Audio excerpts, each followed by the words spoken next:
वो दिन था 22 जनवरी 2022 का, जहां पर हरियाणा के सोनीपत जिले के कन्नौज थाने में एक 22 साल की लड़की की गुमशुदगी की रिपोर्ट दर्ज कराई जाती है। रिपोर्ट दर्ज कराने वाला कहता है कि हमारी बेटी नहीं मिल रही है। रिपोर्ट दर्ज होने के बाद पुलिस उस लड़की की तलाश में लग जाती है। ये केस अनोखा होता है क्योंकि ये जो लड़की गायब हुई थी वह कुछ दिनों पहले एक प्रतिष्ठित एग्जाम को क्लियर किया था, जिसके कारण ये अपने इलाके में काफी ज्यादा चर्चा का विषय बन चुकी थी।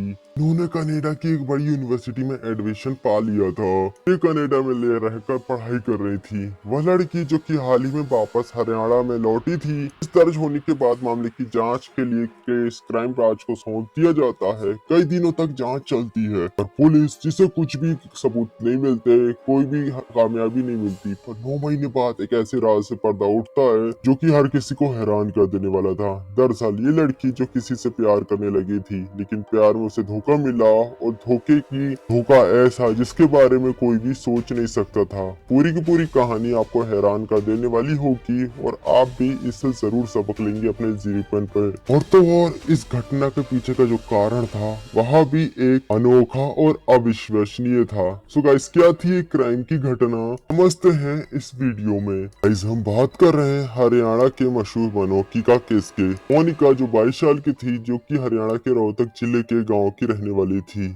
मोनिका जो बचपन से ही काफी ज्यादा होशियार और पढ़ने में तेज थी, उसे आगे पढ़ाने के लिए परिवार वाले भी उसके साथ में थे। मोनिका भी वैसे ही करती थी और लगातार पढ़ाई में भी अच्छा किया करती थी। एक दिनों बाद मोनिका जो कनाडा की एक यूनिवर्सिटी से पढ़ाई करने के बारे में सोचती है। परिवार वाले भी मोनिका के इस फैसले में उसका साथ देते हैं, पर हैरान कर देने वाली बात यह थी कि कनाडा जाने से पहले मोनिका को एक एग्जाम को क्लियर करना था, जिसके लिए उसकी तैयारी के लिए मोनिका अब अपने घर को छोड़कर हरियाणा के सोनीपत जिले के कन्नौड़ में रहने वाली अपनी मौसी के पास चली जाती है, ताकि वो वहाँ पर पढ़ाई करके इस एग्जाम को क्लियर कर पाए। यहाँ रहते हुए मोनिका जो कि अच्छे से पढ़ाई करना शुरू कर देती है, पर इस पढ़ाई के बीच एक दिन वहाँ पड़ोस में रहने वाले एक लड़के से मिलती है।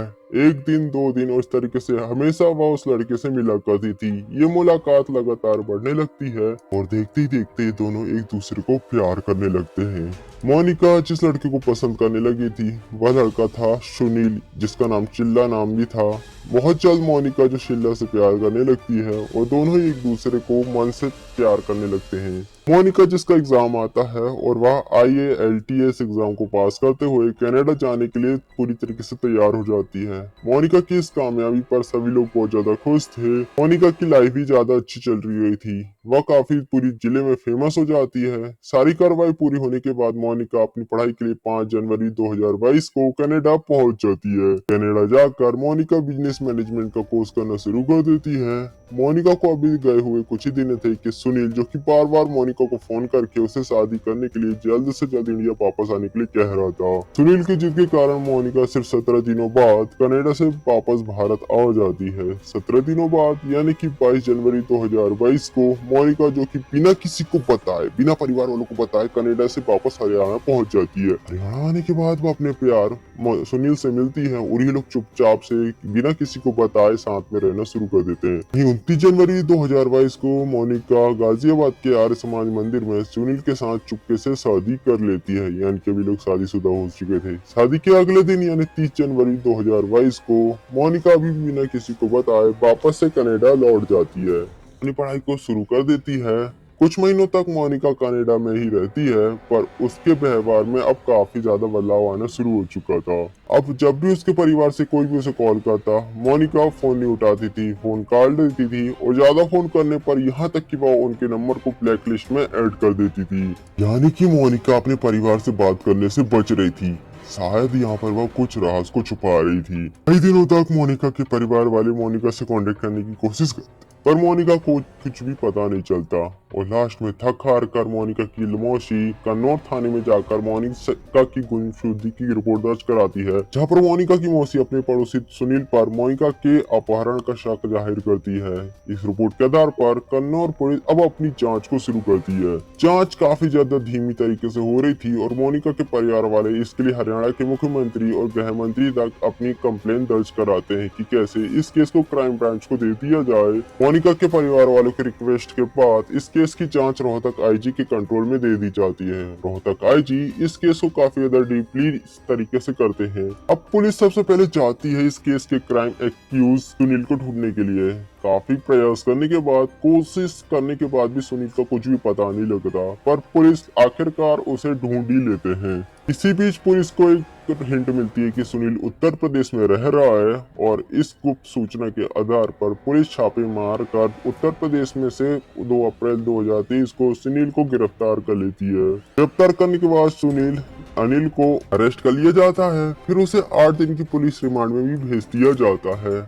उससे अब पूछताछ करी जाती है। शुरुआत में सुनील पुलिस के सारे आरोपों निराधार बताता है, अपने आप को बेगुनाह बताता है और कहता है कि दरअसल मोनिका के परिवार वाले उसे फंसाने की कोशिश कर रहे हैं। और पुलिस यहाँ पर अपना रूप बदलती है और फिर अपने कड़े अंदाज में पूछताछ शुरू करती है, तो आखिरकार सुनील टूट ही जाता है और फिर वह एक हैरान कर देने वाले राज को सबको बताता है। सुनील बताता है कि कैसे वह मोनिका से पहली बार मिला था उस समय जब मोनिका अपनी मौसी के यहाँ पर पढ़ने के लिए आई हुई थी। तब सुनील मोनिका की मौसी से दूध लेने के लिए आया जाया करता था और यहाँ पर मोनिका की मौसी मोनिका की मुलाकात सुनील से भी करवाती है। दोनों ही एक दूसरे को भाई बहन मानना शुरू कर देते हैं। यहाँ तक कि रक्षाबंधन के दिन भी मोनिका सुनील को राखी बांधी करती थी और दोनों ही इस बहुत समय तक इस रिश्ते को निभा नहीं पाते और इस पवित्र रिश्ते पर दाग लगाते हुए एक दूसरे को प्यार करना शुरू कर देते हैं और यहाँ तक कि इन्होंने छुपके से शादी भी कर ली थी।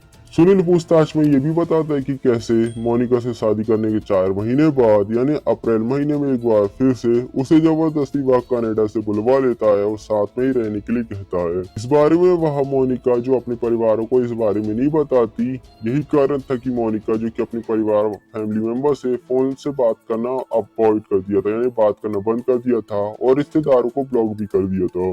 सुनील की सच्चाई बताने के बाद सुनील और मोनिका दुनिया की नजरों से बचते हुए कई महीने तक साथ रहते हैं और समय समय पर वे अपनी जगह को भी चेंज करते रहते थे। शुरुआत में इन दोनों के बीच बहुत ज्यादा प्यार था, पर अब धीरे धीरे ये प्यार कड़वाहट में बदलने लगा था। जैसा कि हमेशा ही होता है, ये कड़वाहट अब इतना बढ़ने लगी थी कि ये दोनों को बीच अब झगड़े होना शुरू हो चुके थे। इसी झगड़ों के बीच जैसे तैसे ये दोनों साथ रहते थे, पर 29 जून 2022 को जब सुनील मोनिका को लेकर अपनी गाड़ी से झंझारा स्थित फार्म हाउस की तरफ जा रहा था, तब कार में इन दोनों के बीच काफी बुरी तरीके से झगड़ा होना शुरू हो जाता है कि सुनील कार में रखा हुआ अपना पिस्तौल को निकालता है और एक सुनसान जगह पर कार खड़ी करने के बाद वह मोनिका की खोपड़ी पर 2 गोलियां शूट कर देता है। सुनील के बयान के अनुसार गोली मारने के बाद वह राज को अपनी कार को छुपाने के लिए कार की डिक्की का यूज करता है, उसे ढक देता है। सुनील जिसे समझ नहीं आ रहा था कि आखिर वह मोनिका को कहाँ ठिकाने लगा है, वह अब लाश को इसी तरीके से कार में छुपाकर अपने फार्म हाउस पहुंच जाता है और कार को पार्किंग में खड़ी करने के बाद अच्छे से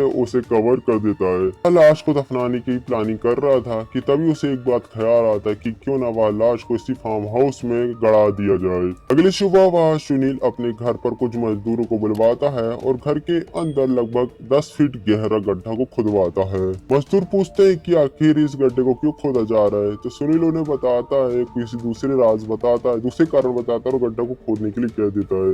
मजदूर ऐसे ही करते हैं और वे गड्ढा खोद देते हैं और मजदूर जब वहां से चले जाते हैं, सुनील आराम से शव को कार से उतारता है और गड्ढे में उसे गाड़ देता है। सुनील ने इतनी सफाई से उसे इस गड्ढे में गाड़ा था, इस अपराध को किया था कि किसी को भी उसके बारे में पता नहीं चलता। वह अगले कई महीनों तक आराम से जीता है। सुनील के इस खुलासे से सभी लोग हैरान थे और उसी के बताए हुए इलाके पर सुनील के फार्म हाउस में छापा मारा जाता है और मजदूर की हेल्प से उस कंकाल को निकाल लिया जाता है। 10 फीट की गोदाई के बाद मोनिका का कंकाल पुलिस को मिल चुका था। उस कंकाल को फोरेंसिक लैब में भेजा जाता है ट्रीटमेंट के लिए, जांच के लिए। पुलिस जांच में एक और राज बाहर आता है कि दरअसल 22 साल की मोनिका, जिस 37 साल के पुनील से प्यार करती थी, और सुनील पहले से ही शादीशुदा था, यानी कि सुनील ने मोनिका को फंसाया था। यहाँ तक कि उसके 2 भी बच्चे थे। सुनील की सच्चाई आने के बाद उसे जेल भेज दिया गया था और पुलिस कई सारे सबूत को इकट्ठे करने में लगी हुई थी। इसी बीच पुलिस को वह पिस्तौल भी मिल जाता है जिसका यूज करके पुलिस ने मोनिका को शूट किया था और तो और मोनिका की खोपड़ी में उस पिस्तौल से चलाई हुई गोली भी मिल चुकी थी। अब लोग यहाँ पर सोच रहे थे कि जब सुनील मोनिका से प्यार करता था तो आखिर ऐसी कौन सी नौबत आ गई कि सुनील ने मोनिका की जान ही ले ली। ये बात हैरान कर देने वाली बात थी। अब ये बात पुलिस मोनिका की हत्या का कारण सुनील से पूछती है, जहाँ पर सुनील ये बात बताता है कि कैसे वह अपनी शादीशुदा जिंदगी से खुश नहीं था, इसलिए वह किसी भी तरीके से कनाडा जाना चाहता था और काफी कोशिश करने के बाद भी वह कनाडा जाने के लिए उसके लिए कोई भी रास्ता नहीं मिल रहा था। तभी उसे उसकी दोस्ती मोनिका से हो गई और सुनील को जब ये पता चला कि मोनिका जो कि पढ़ाई के सिलसिले में कनाडा जाना चाहती है, जानबूझकर सुनील मोनिका से और भी ज्यादा नजदीकियां बनाना शुरू कर देता है। वह इस तरीके का प्लान बनाता कि कैसे ही मोनिका कनाडा जाएगी वह भी उसके साथ कनाडा चला जाएगा। फिर मोनिका कनाडा जाने के बाद ही मोनिका को वह सुनील वापस भारत बुलाता है, वह उसे शादी करता है और वह अपनी शादी को कोर्ट में रजिस्टर करवाता है। मोनिका को कनाडा का परमानेंट वीजा नहीं मिला था, जिसके कारण थोड़े टाइम बाद सुनील को अब अपना कनाडा जाने वाला प्लान सक्सेसफुल होते हुए नजर नहीं आ रहा था। और शादी के बाद दोबारा से मोनिका जब कनाडा से वापस भारत में आती है तो वह कनाडा वापस जाने से साफ मना करने लगती है, जिसके कारण सुनील को ये लगने लगता है कि अगर मोनिका वापस से कनाडा नहीं गई तो अब उनका ये राज सबके सामने आ जाएगा और उसका कनाडा जाने का सपना अब सक्सेसफुल नहीं हो पाएगा। इसके बाद दोनों ही के बीच झगड़ा होना शुरू हो जाता है। सुनील अक्सर मोनिका से कनाडा वापस जाने का जिद किया करता था और मोनिका जो कि किसी भी हाल में अब भारत में ही सुनील के साथ रहना चाहती थी। इसी को लेकर अब इन दोनों के रिश्ते बिगड़ने लगते हैं और बात यहाँ तक बढ़ जाती है कि गुस्से में आकर सुनील मोनिका को गोली में मारकर उसे शूट कर देता है और उसकी लाश को दफना देता है। सुनील ने पूरा प्लान बना लिया था कि ये उसका ये गुनाह किसी के सामने ना आ पाए, पर गुनाह कितना ही क्यों ना छुपा लो सामने आ ही जाता है।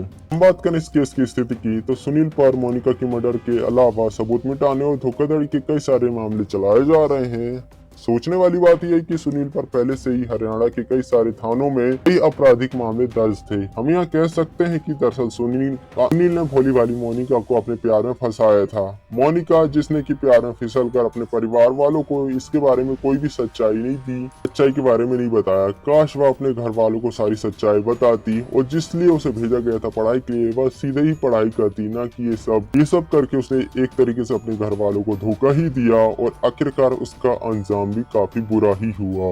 हालांकि मोनिका के घर वालों ने 7 अन्य लोगों पर भी हत्या में साजिश शामिल होने का आरोप दर्ज कराया। फिलहाल पुलिस उन सारे आरोपों की जांच कर रही है। इसके अलावा मामले में कई सारे सबूत भी इकट्ठे कर रहे हैं ताकि अपराधी को कोई सजा दिलाई जा सके। आपका क्या सोचना है इस केस के बारे में? आखिर यहाँ पर मेन गलती किसकी थी और आरोप सिद्ध होने पर सुनील को ऐसी कौन सी सजा मिलनी चाहिए और यहाँ पर मोनिका ऐसे कौन से कदम उठा सकती थी कि वह इस अंजाम तक पहुंचने से बच सकती थी? आई होप इस केस से आपको सीखने के लिए जरूर कुछ ना कुछ मिला होगा।